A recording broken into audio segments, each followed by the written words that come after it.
بسم اللہ الرحمن الرحیم۔ میری شادی کو ابھی 2 ہی مہینے ہوئے تھے، لیکن سسرال کے ماحول کی سمجھ نہ آئی تھی۔ ہر شخص بیزار اور ایک دوسرے سے الگ تھلگ تھا۔ رضوان کی بہن رینا، جو ہماری شادی میں شامل ہونے کے لیے امریکہ سے آئی تھی، بہت ہی خاموش طبیعت کی تھی۔ شادی کے چند دن بعد ہی وہ امریکہ واپس چلی گئی تھی۔ اس کے جانے کے بعد تو گھر میں ہر طرف خاموشی ہی چھا گئی تھی، کیونکہ میری ساس صاحبہ طاہرہ بیگم کو گھر کے کسی معاملے سے کوئی خاص دلچسپی نہ تھی۔ صبح سویرے ہی وہ ناشتہ کرنے کے بعد اپنے کمرے میں چلی جاتی تھی۔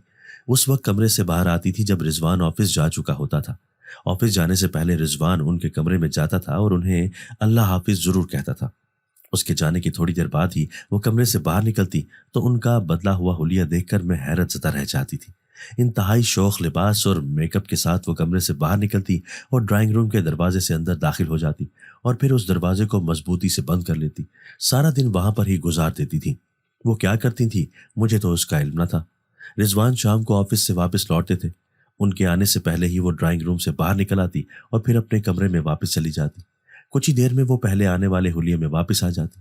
یہ سب میرے لیے بہت حیران کن تھا، لیکن ان کی انتہائی سرد رویے کی وجہ سے مجھے کبھی حوصلہ نہ ہوا تھا کہ ان سے پوچھ سکوں کہ وہ ڈرائنگ روم میں بند ہو کر کیا کرتی رہتی ہیں۔ 2 مہینے گزر چکے تھے۔ میں نے کسی مہمان کو بھی گھر میں آتے ہوئے نہ دیکھا تھا۔ صرف کام کرنے والی ایک لڑکی تھی جو صبح سویرے کام پر آتی اور اپنا کام ختم کر کے واپس چلی جاتی تھی۔ وہ گھر کی صفائیاں کرتی اور کچن کے برتن دھوتی تھی۔ ہفتے میں ایک بار کپڑے بھی دھوتی تھی۔ کچن میں کھانا پکانے کا سب کام میری ذمہ داری تھی۔ ہم گھر میں صرف 3 ہی افراد تھے۔ کام تو زیادہ نہ تھا، لیکن میں سارا دن گھر میں اکیلی پریشان ہوتی رہتی تھی۔ جب تک کام کرنے والی لڑکی شازیہ گھر میں موجود ہوتی تھی تو میں اس کے ساتھ باتیں کرتی رہتی تھی، لیکن اس کے جانے کے بعد تو میں بالکل تنہا ہو جاتی تھی۔ میں نے رضوان سے اس کی ماں کی مصروفیات کے بارے میں پوچھا تو وہ حیران ہو گیا۔ تم کیا کہنا چاہتی ہو کہ میری ماں سارا دن ایک کمرے میں بند رہتی ہے؟ میری بات سن کر غصے کا اظہار کرتے ہوئے رضوان نے پوچھا۔ میں کچھ بھی نہیں کہنا چاہتی تھی۔ میں صرف آپ کو یہ بتانا چاہتی ہوں کہ آپ اپنی والدہ سے پوچھیں کہ وہ خود کو ایک کمرے میں کیوں بند کر کے رکھتی ہیں۔ رضوان کے غصے پر میں نے ڈرتے ہوئے کہا، مجھے تو تم پاگل لگ رہی ہو۔ صبح جب میں جاتا ہوں وہ تب اپنے کمرے میں ہوتی ہے، شام کو جب میں آتا ہوں وہ تب بھی اپنے کمرے میں ہوتی ہے، یا باہر حال میں بیٹھی ہوتی مل جاتی ہے، اور تم یہ کہہ رہی ہو کہ وہ سارا دن ڈرائنگ روم میں بند رہتی ہے۔ ایسا کیسے ہو سکتا ہے؟ وہ پاگل تو نہیں ہے؟